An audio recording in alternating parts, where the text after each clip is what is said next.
Now, somebody asked if we're going to have a syllabus. I think when the Book of Mormon is thoroughly studied, which it may be in years to come, it will be agreed that it's the most perfect book ever written, in structure, in form, everything, exactly what the message meant to convey.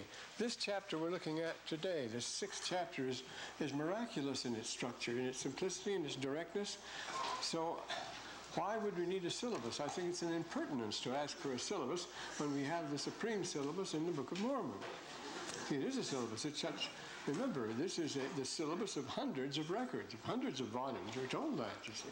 So this is the syllabus, and this is the one we pay attention to. And so, since I don't have the role today and can't ask questions, that's a horrible thing.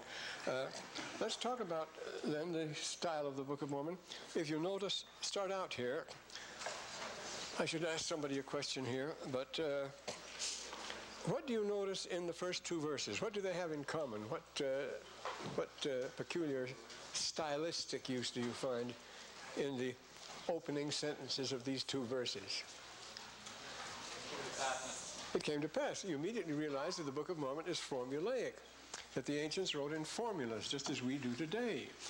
We don't write in separate individual words. We think and speak in form, but the ancients did it much more than we did. If a thing has been perfectly and well said, you can do no better than to quote it. And so if you look down in the margins of your Book of Mormon at the bottom, or if you look in the margins of the Scripture, if you look at your apparatus criticus, you'll find all that any Scripture is a lot of quotes from other Scriptures.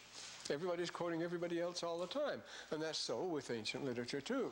There was no copyright then. You were free to use anything, and you should be. This copywriting and the stealing of ideas is utterly absurd.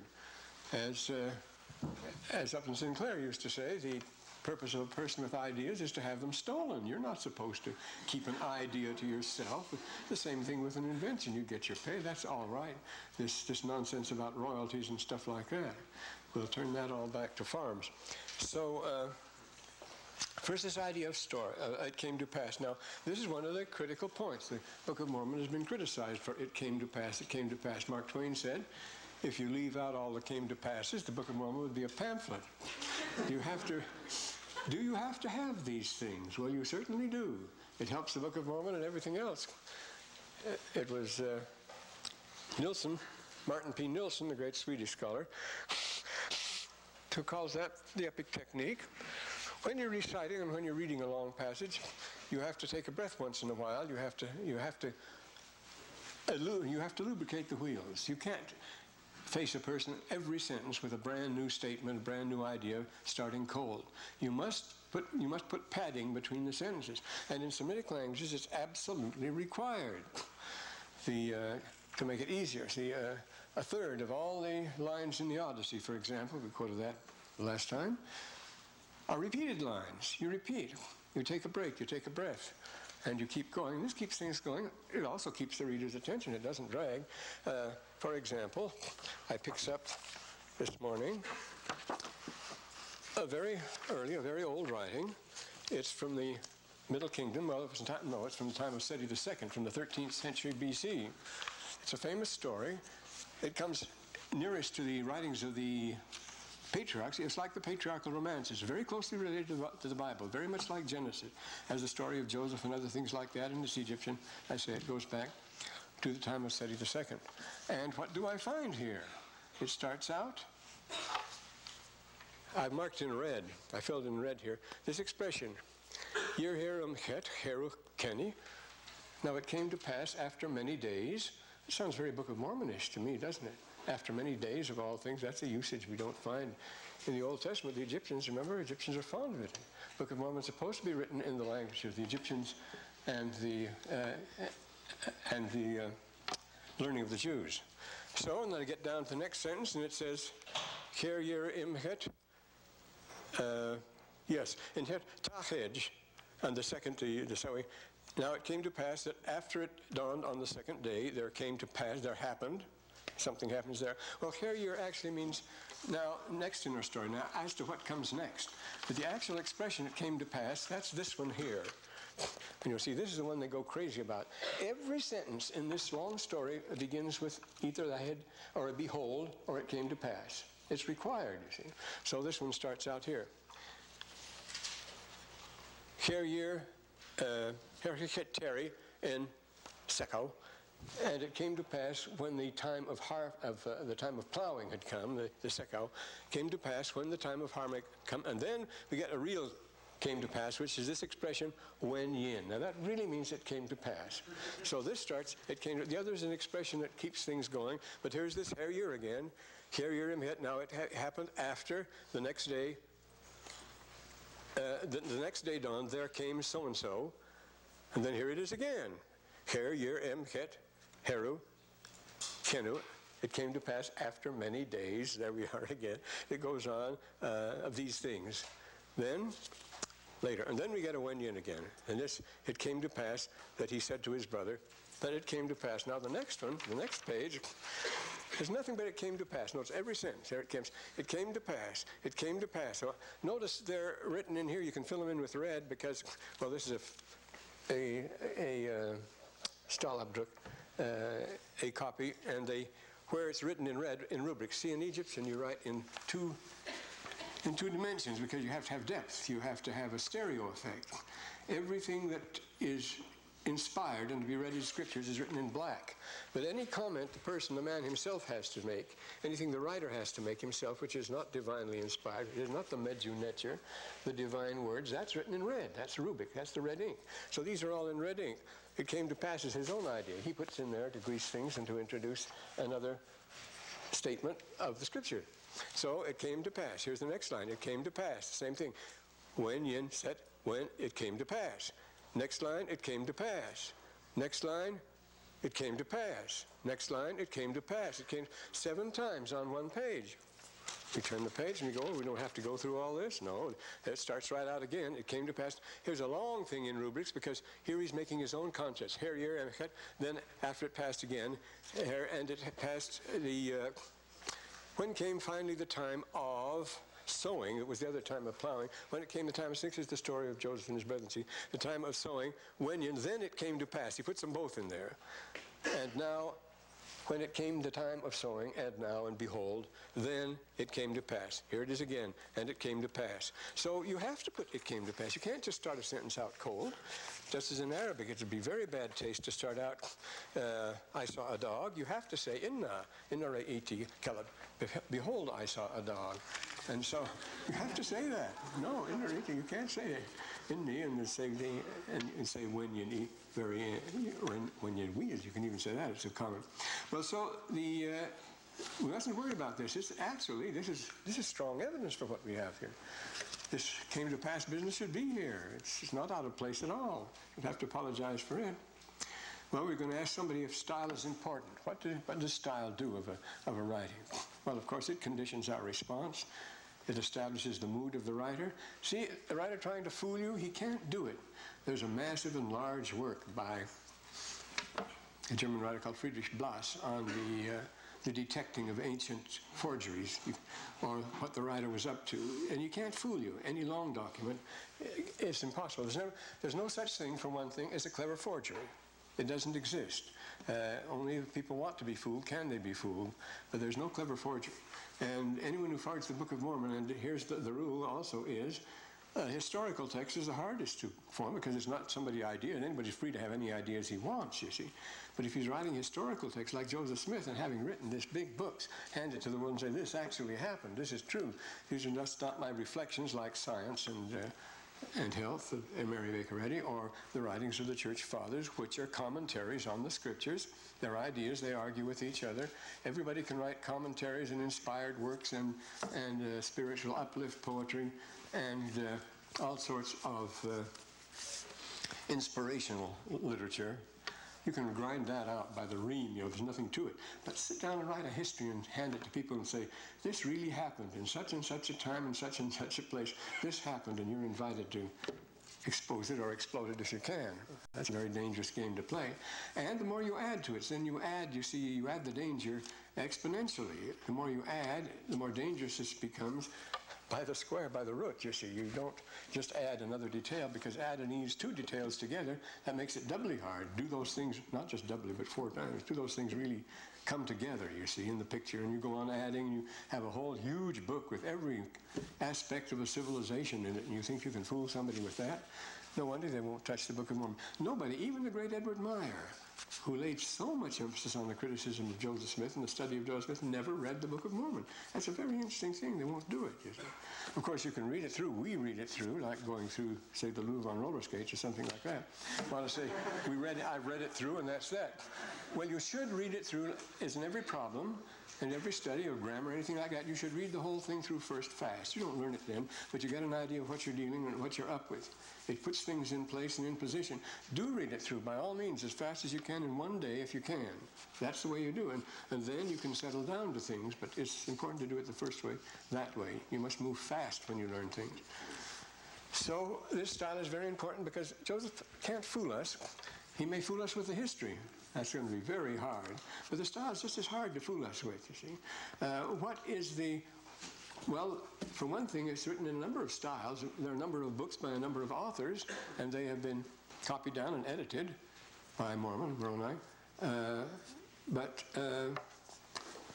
this is another test, you see. There's the Brother Hilton at Berkeley got together, a group. They called themselves, what was it, the Hilton Group?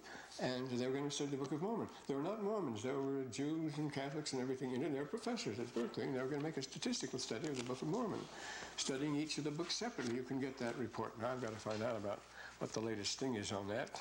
But they find out, how can you study a person's style objectively, test it mathematically? If this book was written by Moroni and this book was written by Nephi, they were two very different men. One of the marvels of the Book of Mormon is the delineation of character in a very short space, in a few words. It brings out with vivid clarity these little beautiful vignettes. You know exactly the kind of a person Abinadi was, well, there's a lot about him, or King Noah was. It just has to say a few sentences and you have a vivid picture of the person. And so here we put things together and we find, were these people the style of Moroni? Did he write in the same style that Nephi did, for example? Well, what do you mean by, the Book of Ether? What do you mean by style in this case? How can you measure it objectively? Does this sound like? Well, that's important. You get the feeling. The feeling is a very important thing, but there are certain things. A certain person uses certain expressions again and again. He's fond of using, say, particles that a person doesn't use, or he's fond of using conjunctions, a different conjunction, or he may use behold a lot oftener than somebody else uses. Another may prefer it came to pass, and so it goes. There are all sorts of ways in which you give yourself away if it's long enough to form a pattern, and the Books of Mormon, fortunately, are long enough, except for the short dismal period after they settled in the New World and had a hard time struggling along with all the short kings and so forth, short books. But you can measure them, and the styles of the Book of Mormon are very distinct. Each book was written by a different person. This makes it very clear, even though they were edited.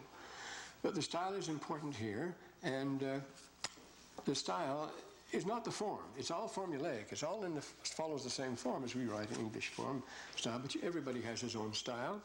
Bach wrote partitas in every form you could imagine, you see. French, Italian, German, contra dances and so forth. But it was all Bach. It all had his inimitable style.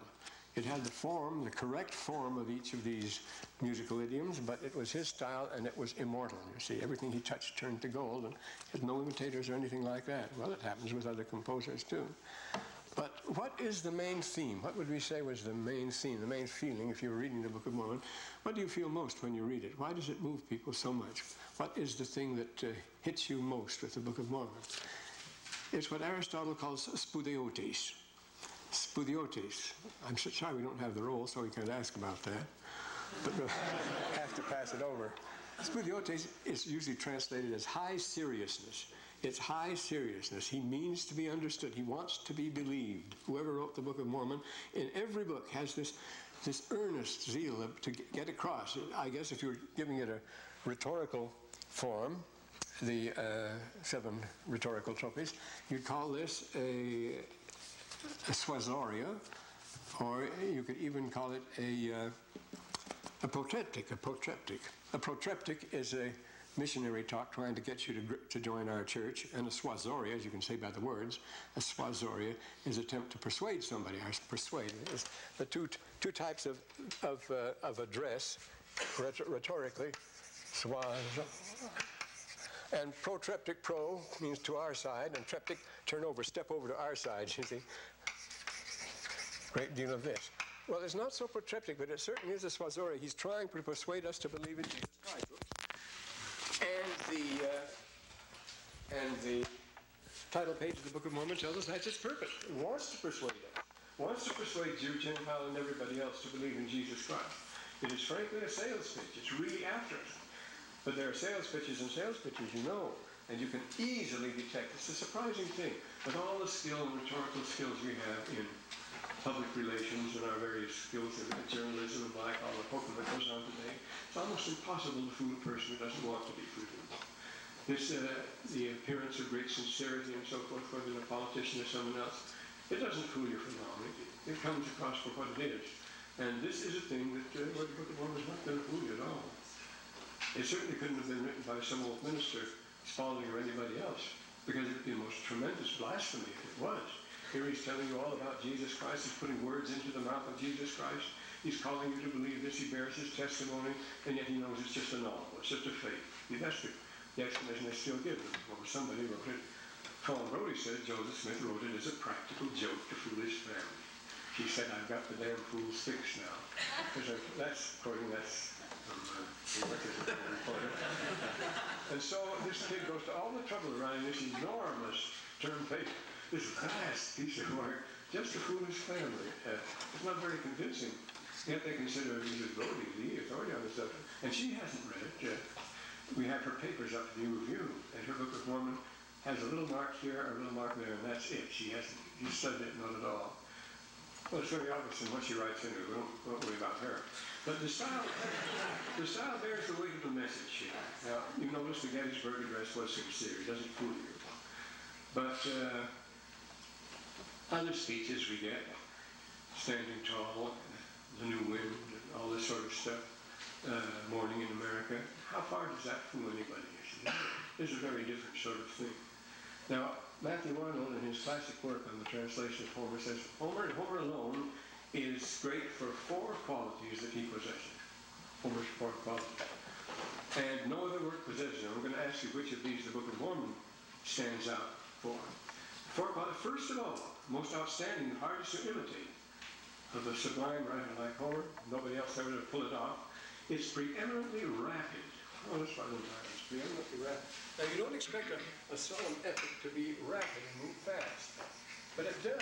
He just rushes along, and that's what's unique. Because you get other, Milton, he bumbles along, he moves at a majestic pace, but he is in no hurry. And other writings, it's almost impossible to write a serious work that really rushes along. You have to milk it out. But look at the Book of Mormon. Look at what the speed. Everything happens in the 6th chapter. You say there's nothing else left for the man to write. He's told it all here. Where does he go from there? The poor guy's going to be awfully embarrassed, not a bit of it. The next chapter is just as good, and he keeps going on and on and on. It rushes like a jet plane, and he never runs out of ideas. At the end, he's going just as strong as at the beginning. Remember, at the beginning, it begins like a tempest with the rush and the roar, the fall of Jerusalem, the terrible tensions going on there, but extremely exciting. It goes on all the running around, hiding in the dark, and so forth. And it ends up at Cumorah with the most appalling and most staggering description of people wiping themselves out. It's a horrendous thing, and all in between, there's never a moment's relaxing. It doesn't, including the long sermons and passages taken from the scriptures. So these things are very important. Well, the first is rapidity, and which rarely goes with the next. If it ever in anybody else, he says, goes with the next, which is he is preeminently noble. Lofty. There's your scoliosis. You certainly get that in the Book of Mormon. Preeminently, he says, preeminently rapid, preeminently noble. He also uses the word lofty. Heavenly news, speak heavenly news, and in the secret top of Sinaitis inspire that prophet of the people. Come to my lecherous news that in no common flight intends to soar, but it reviews things yet unattempted, yet in prose and rhyme. Chiefly thou, now this is Milton, you see, but it is the lofty stuff, not the fast one. O Spirit, that did inspire that prophet for the people, how the first heaven and earth and so forth. Instruct me, for thou knowest, thou from the first was present, Son of the Holy Ghost. And with mighty wings outspread, dove-like sats brooding on the vast abyss, and mate is pregnant. What in me is low, raised and sustained. What is something that to the height of this great argument I might assert eternal providence and justify the ways of God's elect. It's a stately prose that goes along. It's lofty, all right, but it's not going to move very fast. They're stuck in the garden for about 3,000 lines. They just keep talking to each other, and Adam and Eve keep chatting for several thousand lines. So this is the way it goes. It's not as bad as that. But you notice, again, this is another thing. This is what Professor King, you may know some of you, Arthur Henry King was here, a well-known professor of English from Cambridge, who came over to join the church, came over here, and I was teaching, I think, in Arizona. Sorry. But he notices the same thing, that in the writings of the scriptures that we have through Joseph Smith, there's a entirely different tone. There's a majesty that you don't find anywhere. Others try to imitate it. Others, the reorganites and so forth, have tried to come out and produce scripture, and they don't do it. It doesn't sound that way. I notice the stately rhythm here. And now it came to pass. Notice he uses both the expressions. This is the long one here. And now it came to pass. Year, hair, and then when yin, both of them. Now it came to pass that the people of the Nephites did all return to their own lands. Notice that's a spondee. That's very heavy. Beautiful, isn't it? Homer has to end every line with a spondee, summing it up. The two long strokes that have a solemnity about them. Now it came to pass that the people of the Nephites did all return to their own lands. And then later, in the 26th year, every man with his family, his flocks and his herds, his horses and his cattle, and all things whatsoever did belong to him. Beautifully balanced prose. The only person who can match that beautiful balance of prose would be Gibbon, I suppose. Edward Gibbon, who wrote the History of Rome, a last work in 5 volumes. That some eminent Englishmen have actually memorized by heart. There were Englishmen who was once common to memorize the entire Gibbon's History of Rome by heart. Can you imagine that? 5 massive volumes. You can do that, you know. There are people, I've had, we had a girl here who had a scholarship to Cairo while she was there. She memorized the Quran. Well, there's some schools in which you're not admitted to certain honors unless you know the Quran entirely by heart. We don't do that memorizing anymore. We don't carry the books around with us. It might help. But anyway, we have here, the second quality is that it is noble. You have to admit the Book of Mormon is noble here, the way it moves. And the third is, it is simple and direct in language. Simple and direct. Clear, simple, direct. Words, what's the expression the Book of Mormon uses? In words of exceeding plainness. And it is in words of exceeding plainness. So you can't. Simple, let's say simple and direct. And direct. In language. Not for trusted books. Simple and direct in language. There's an amazing fact. The studies of the Book of Mormon language all begin with the paradoxical fact. Now Shakespeare uses 34,000 words. He contributed more to the language than any other person by far, including usages and everything else. Yes, I was thinking, well, we won't go into that. But the Book of Mormon, this is what's phenomenal, uses only 3,000 words. The most basic language, probably the most basic vocabulary for all common languages, the least you can get around with, just stumbling and bumbling, is 800 words. But 5,000 words is a minimum vocabulary. You're an ignoramus if you don't know more than 5,000. But the Book of Mormon uses only 3,000 words. That amazingly limited vocabulary. It must, therefore, speak with simple directness and plainness, get the ideas over. It doesn't use a particularly sophisticated word to describe a complex situation. It breaks it down and uses a few simple words that makes it very clear what happens. We get that here. Whatsoever things, and all things whatsoever did belong unto them. Well, you could say, they're superlectula instead of that, but he breaks it down. They brought back all the things that belonged to them after the war, they got them all together again. And the fourth quality is the eminently simple and direct in ideas, he says. Matthew Arnold, this is Matthew Arnold famous preacher. He says, this is by him, in language and in ideas, in content, in the stories he tells and so forth. We certainly get involved in it. It happens, but these are human events. People speaking to each other, doing things to each other. But he never gets us involved in sophisticated arguments. He never gets us into deep and tricky matters at all. Even when, say, Abinadi is arguing with the priests of Noah, when they try to trick him and so forth, it's very simple and direct in ideas and in content. In language and in content. The content of the story. Anyone can understand it. We have children's books of Mormon. There's no reason why you have to put a children's book of Mormon. Least of all these horrible animated cartoons. Where Nephi was able to put on the armor of the mighty Laban, is a little kid about 10 years old. Oh, terrible. But what else about the style here? It does use, actually, what Martin P. Nelson calls the epic technique of taking a breather between lines and the like. Why the archaic language? Of course, people, more letters written, more questions about that almost than anything else. Why the King James language? That's all. Well, when missionaries go out and preach the gospel in Germany, what do they use? They use the Luther Bible, of course. Well, do we accept it as inspired? Well, as a matter of fact, the translators of the King James depended very heavily on the Luther Bible. You don't realize that. Luther beat them to the punch, and they borrowed lots from Luther. But it's a great translation. And if we have any questions of what we mean, then we can always revert to the original quotes. We don't have an original text of either.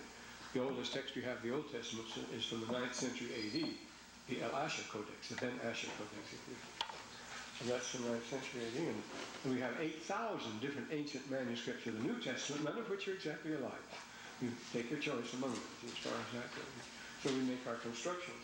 But the Book of Mormon sticks to language that follows, and so do other Joseph Smiths, so does the Doctrine and Covenants, that follows the King James Bible as long as it serves. But if it has to be corrected, if there has to be a change, it doesn't hesitate to give us the other. But we follow that. Why do we use the King James Bible? Because it's the accepted text of the Christian world. You're not going to preach the gospel without it. What Bible did the apostles use in the New Testament? And what Bible does the Lord quote in the New Testament? He doesn't quote it. Well, he's quoting the Hebrews, it's true. But in the New Testament we have, in our Greek New Testament, it's the Septuagint we quote. Because the Septuagint was the Bible accepted by the Jews, and was translated by Jews, as a matter of fact, by the Jews and accepted widely by the public. You have to use the text that people accept if you're going to prove anything by the Scriptures. And so we naturally use the King James because the world would accept it, and it's good, it's great. Sometimes it isn't always perfectly correct, but then we don't always follow it exactly. The Book of Mormon changes it, but it's not. Joseph Smith doesn't hesitate. There are 2,000 differences in the Book of Mormon that are at difference. So we have changes and corrections and so forth. You're not going to lead anybody. But it's strange people make a big argument of that. Oh, he's just copying from the King James Bible. Well, what language do you expect him to use when we're using the common scriptures accepted by our whole society? So we get the style here, and we go on now, and now we come to this tremendous 15th verse here. We got to the 15th verse of 6th Nephi. It tells us remember what happened first. The pattern is very simple. See, it says here the people have prospered, pride and wealth, class distinctions follow. It tells us much more than that, doesn't it? It tells us when they returned and so forth, and everything was lovely and so forth. They actually rehabilitated the robber, and the result of the post-war boom, there had to be a great deal of public works. Lots of rebuilding of roads, rebuilding of cities. So there was lots of work, lots of contracts, lots to be done, and a lot of people getting rich all of a sudden. And so you have great wealth, great post-war wealth, which leads to the usual, the 1920s and so forth, the pride and the boastings. See, it's really pride. It doesn't look like pride, for example, but there is, being fashionable, say the fashionable yuppie culture and so forth. But the general contempt we have for those not in that particular culture, or not in that particular group, the feeling of superiority we have, and the subtle efforts to maintain ourselves as superior and so forth. We have that in our society, a person who wants to succeed. He wants it all, I want it all, and I want it now. We get this all over the place. You have to have the signs, you have to wear the best clothes, and so forth and so on.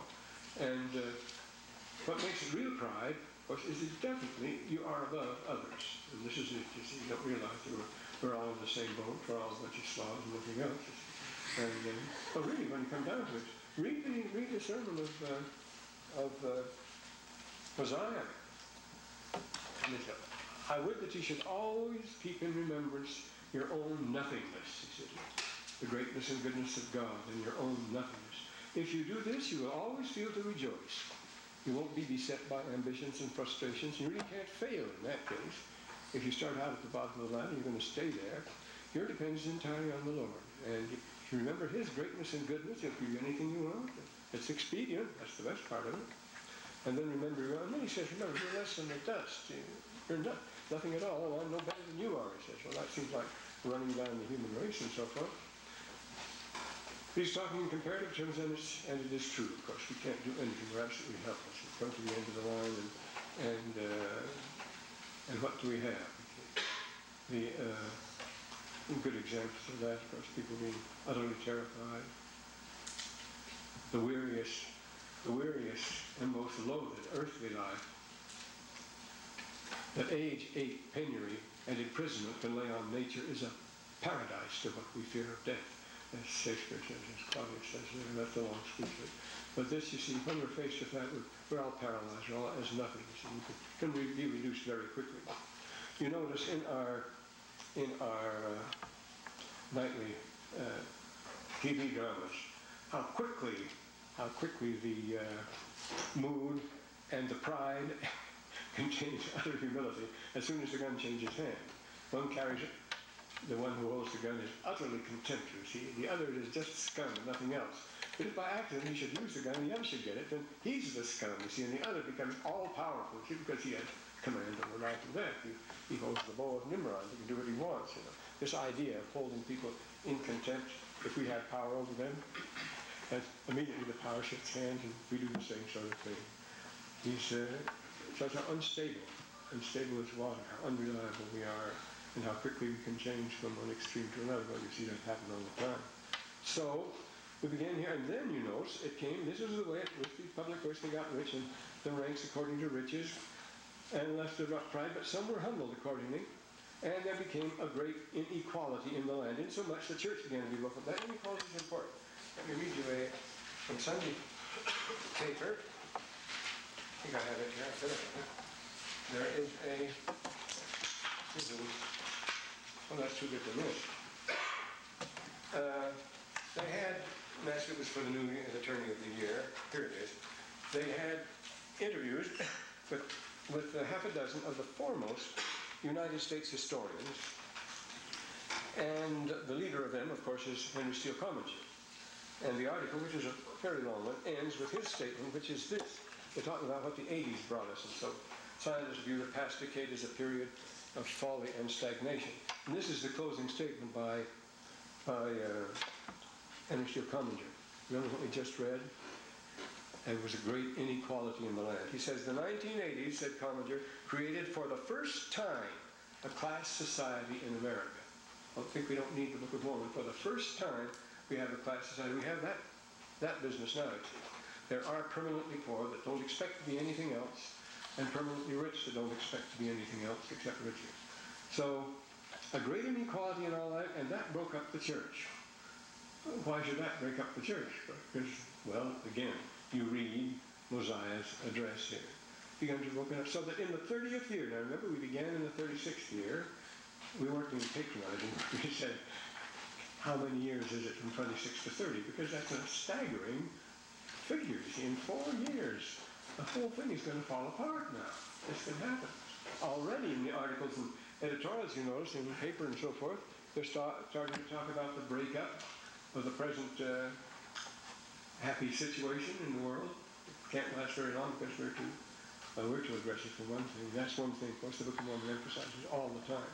If the people of the Promised Land are destroyed, it will be themselves that do it. The Lord tells Nephi right at the beginning, right in the second chapter, he says, I will always cause the Lamanites to be on your neck and breathe down your neck, to keep you in remembrance, to stir you up to remembrance. And as long as you follow my commands, you have nothing to fear from them, he says. That's what it's for.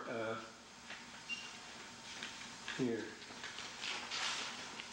And that's the purpose. But if you misbehave, I'm keeping you there as a scourge. He says, to scourge you when you slip, and they'll be there for that purpose. And I'm going to keep them there. You'll never be able to get rid of them. They'll always be on your necks to remind you what you should do. And if you're ever destroyed, it's because you bring them down on your service. Not that you have nothing to fear from them. Of course, all our emphasis is on protecting ourselves from those baddies. So, in only 4 years, just a few Lamanites were true to the faith. What do you think of that? They were firm and steadfast, diligent to keep the commandments of the Lord. Something the people were not doing very obviously. Of course, it was the law of consecration. And now he's going to tell us, he's going to explain to us. Now, after staggering us in that 14th verse by saying, look, only 4 years in this passage, how can that be? A natural question, so here's the answers. The cause of this inequality was this. Satan had great power, stirring up the people to do all manner of iniquity. Now we come to the character in the Book of Mormon known as Satan, and is he real? This becomes a very real issue too. To do all manner of iniquity, to puffing them up with pride, tempting them to see, for these footnotes, pride comes first, and then comes the 4 things. If we turn to the last chapter of Nephi, he ends up with these same 4 things, warning the people against it. Nephi 22, it's 22, 23, it's here, I think. Here we are, 22 and 23, yeah. The lust of the flesh, yes, see, for all those who are built to get gain, and those who are built up to get power and gain, they go together, that's our object. That's the 23rd verse of the 22nd chapter of 1 Nephi. It's the last chapter of 1 Nephi, right toward the end of the chapter. The final warning is, built up to get, talking about churches or any societies here, the greatest abomination is this composite, you see, of gain, of power, and to become popular. Again, you must become popular if you're going to stay in power. And this is it. Now we have the techniques of the TV and so forth. You notice the gain and the power, especially TV, has locked these 4 together very closely. They don't ask you, politicians don't ask you to go out and work for them anymore. They just ask for money to buy TV time. That will win the election. 85% of the elections were won the last term by those that put the most money in it. Well, all the churches to get gain and power and popularity, and what do you do? What's the final payoff? What's the only thing? The lust of the flesh, the glitz, the high living, the rich, all that sort of stuff. Those are the 4 things. And these are things that absolutely dominate, you notice, in our prime time TV, which I return time and again. The gain, you got to get the money. The money's behind all this. The drugs, the sex, the perversion, pornography, the corruptions, hood, whatever it is, it's money behind it. Government or elsewhere.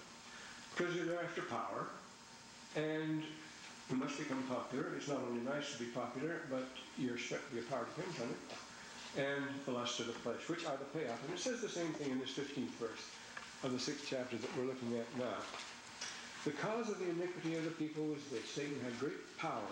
He has the power to stirring up the people to all manner of iniquity, to puffing them up with pride, tempting them to seek for power and authority and riches. That's your popularity. Power and authority and riches and the vain things of the world. That's the fun stuff. That's the stuff, the high living. Tahiti, wherever it may be. And so, thus Satan did stir up the people to do all manner of iniquity. In but a few years, you notice the chronicler himself marvels at it. It should take so few years for all this to happen. What will the world be like 4 years from now? Could anybody even venture a guess? Could you even guess for a moment what it would be like?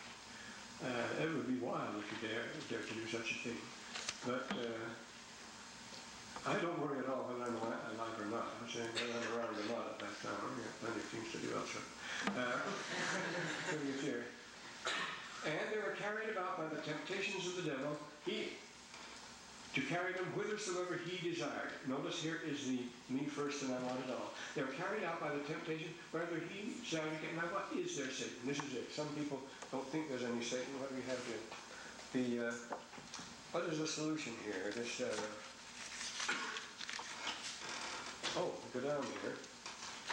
Can we think of any other explanation of evil? We have here, you see, in the Book of Mormon, we have this tug of war. do we have to assume the existence of Satan? Don't we have enough evil in our natures to get along without having to be tempted by an outside character, some particularly fiendish person? Then, Mosiah tells us about this tug of war here. I'm going to turn to Mosiah 3:19. We don't have to. And he's giving his speech, and we're up against somebody, and he says, behold, he's talking about the real king. You ought to find the real king and so forth. But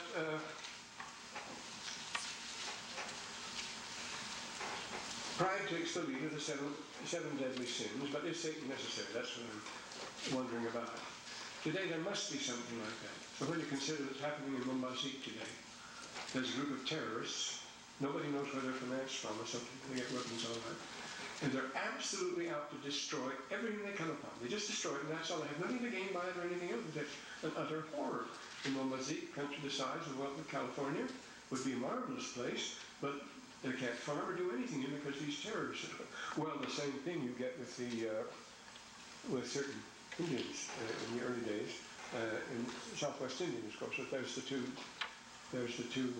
groups. There's the one horn and the two horn society. The one horn is very, very dangerous. Don't let them ever catch you out. They're just out to kill. It's just an amazing thing. You should find this sort of thing. Bloodshed. You're going to get lots of delighting in bloodshed in the Book of Mormon. But here, this Satan business. For one thing, it's inseparable. This pride that starts out everything out is inseparable from our existence, is it from our ego. You have to have some pride. You have to have something to hold you up. You have to assert your individuality and being distinct from anybody else. You have to do that or you will wither. But the question is, how far should you go? How far should you assert your own ego and so on? In the 19th century, we went into a carnival of that, which led to Hitler, of course. We think of Nietzsche, naturally, the Superman. Nietzsche introduced the Superman. Then Superman became the fascination of everybody. You get the super scientist. Superman is still with us. We get the Superman. George Bernard Shaw wrote a series that play Man and Superman. He thought the man could become Superman, and certain people thought they were absolutely Superman. So you have the super scientists and so forth. And the first German romance was Holofernes, a drama about Judith. Judith was the name of the drama, of course. Not her, it was Judith. Judith, I'll think of it in a minute.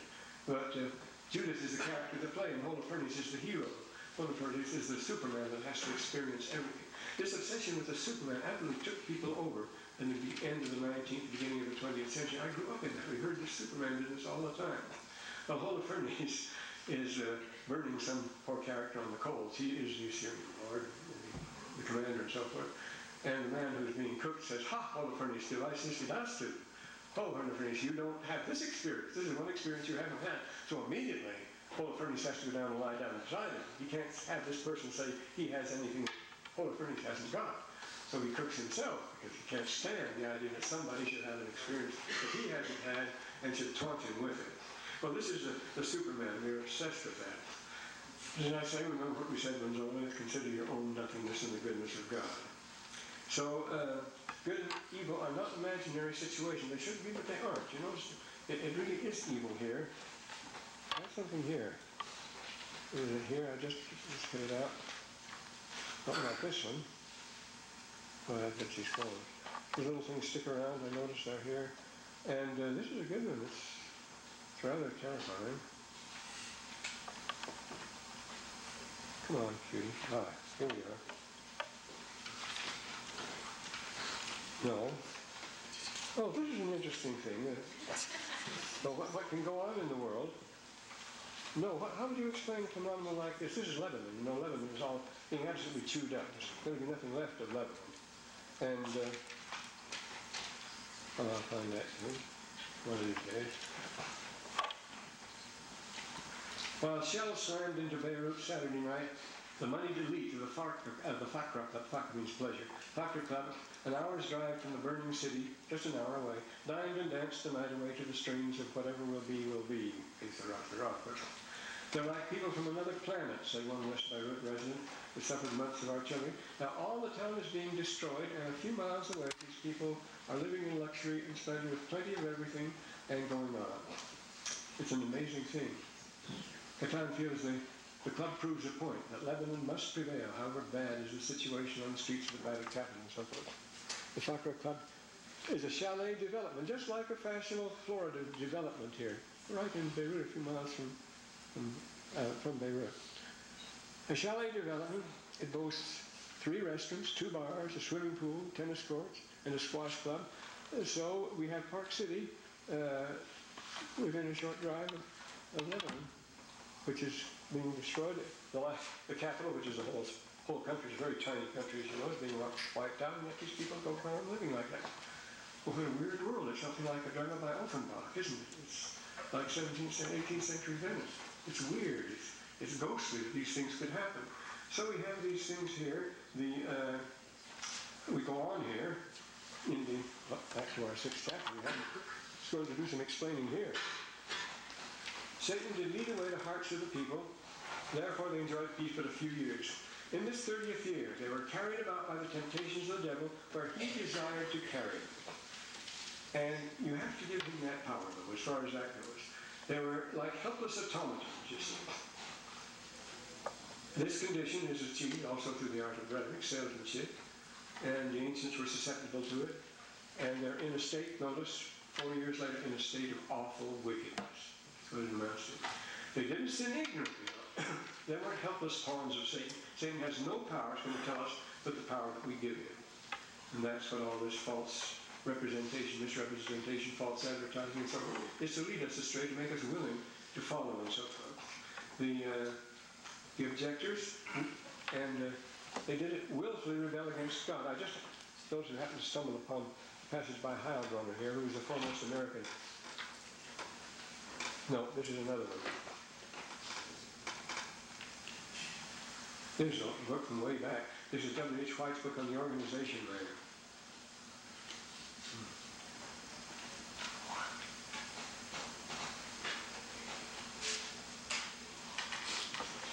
Well, we won't read that. It's what's happening at the managerial level. But that's not the one. They didn't sin, but they willfully rebelled. Right. It was as in the days of Laconius. Thus they begin, and now comes the other thing. If Satan is here's Laconius again. Laconius, that Greek name, so he is their governor and the like. It points out the extremely complex nature of race, ethnology in the Book of Mormon. Many of the people are exceeding angry, and Jesus said, well, then comes to be a reaction. The Lord has to do something. Is he going to do this in our day? There began to be men inspired from heaven. But if the Lord wants to inspire somebody from heaven, what can you do about it? She doesn't happen. I think there are such men coming now. My wife is quite active in Yugoslavia. It goes on there in mission and so forth. And this, last Saturday, we had a visit by this eminent architect from Yugoslavia who works in fact, my son-in-law's father is a very eminent architect in Yugoslavia, and I declare it wrong. He's restored the baths of the Diocletian in Spalato and Split. That's another thing. But these people are aware that strange things are happening. Strange people are suddenly appearing that are not to be persuaded or dissuaded. They suddenly decided to do the right thing, regardless of what it may cost. Because we've never seen a phenomenon like this. Suddenly people decide to do good, and whether it pays off or not. It says that people, again, this is the answer. See, what can you do in a desperate position like ours that began to be men inspired from heaven? So let's look out about it. And when Brother Benson tells us to read the Book of Mormon, to look out for pride as number 1 and number 2 issues, he is being inspired from heaven, I believe. Well, I'll try to get the roll the next time and mark people down.